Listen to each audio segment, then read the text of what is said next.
Si quieres destruir una nación sin guerra, haz que el adulterio o la desnudez sean comunes en la generación joven. Esta frase famosa la dijo el gran Saladino y esta es su historia.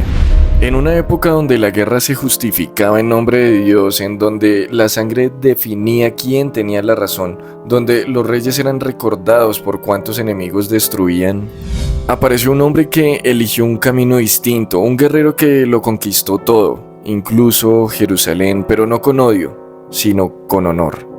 Mientras sus enemigos masacraban sin piedad, él ofrecía perdón. Mientras los reyes buscaban la gloria, él buscaba justicia. Su nombre fue Saladino. Esta no es solo una historia de guerra, es la historia de cómo un hombre se convirtió en leyenda, no por su espada, sino por su carácter.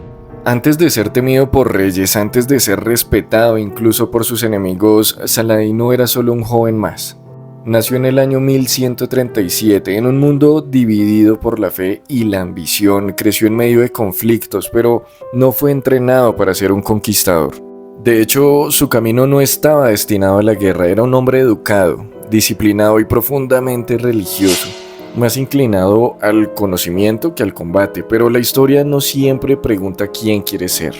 A veces te empuja a convertirte en lo que el mundo necesita, y cuando el caos domina, son los hombres tranquilos los que se convierten en líderes. El destino de Saladino cambió cuando entró al servicio de su tío, un comandante militar del poderoso gobernante Nur-Dadin. Fue enviado a Egipto no como héroe, sino como parte de una misión política. Y ahí, en tierras lejanas, el joven sin ambición de poder comenzó a destacar, no por su fuerza, no por brutalidad, sino por algo mucho más raro en su tiempo: la disciplina, la inteligencia y los principios. Tras una serie de eventos inesperados, terminó convirtiéndose en visir de Egipto, un ascenso que no buscó, pero que aceptó con una convicción clara: unificar a los musulmanes para enfrentar una amenaza mayor, porque mientras ellos estaban divididos, los cruzados seguían avanzando. Durante décadas, los ejércitos cruzados habían tomado territorios sagrados y, en el corazón de todo, Jerusalén, una ciudad que no solo representaba el poder, sino la fe, la identidad y el alma.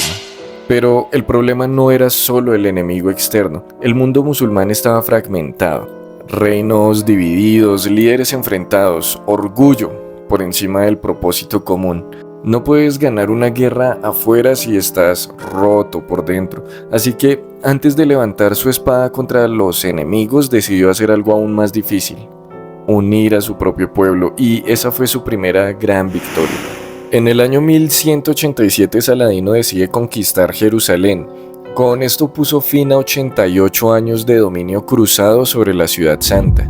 Todo esto justo 2 años después de la muerte de Balduino IV de Jerusalén, el rey leproso, quien fue el único que logró derrotarlo. El destino del Medio Oriente estaba a punto de cambiar. En la decisiva batalla de Hattin, Saladino enfrentó al ejército cruzado en una batalla brutal. Pero no fue solo fuerza, fue estrategia, fue paciencia y mucho control. Atrapó a sus enemigos en el calor, sin agua, debilitándolos lentamente, y cuando finalmente atacó, no dejó espacio para el error. Fue una victoria total y el poder de los cruzados se quebró ese día. El camino hacia Jerusalén quedó abierto. Cuando Saladino llegó a Jerusalén, el mundo contuvo la respiración, porque todos recordaban lo que había pasado antes, cuando los cruzados tomaron la ciudad, masacraron a miles sin piedad. Y la historia esperaba venganza, esperaba sangre, esperaba recibir lo mismo. Pero Saladino hizo lo impensable. No hubo masacres, no hubo venganzas descontroladas, hubo misericordia. Permitió que los civiles salieran con vida, respetó a los vencidos, protegió los lugares sagrados. Y en un mundo gobernado por la brutalidad, él eligió la humanidad. Incluso sus enemigos no pudieron odiarlo. El rey cruzado Ricardo Corazón de León, uno de los guerreros más temidos de su tiempo, lo respetaba. Se enfrentaron y se desafiaron, pero nunca dejaron de reconocerse como iguales. Porque ambos entendían que hay algo que incluso la guerra no puede destruir, y es el respeto entre hombres de honor. Saladino no fue perfecto, fue un hombre en tiempos violentos, pero en medio del caos eligió los principios, en medio del odio eligió el honor.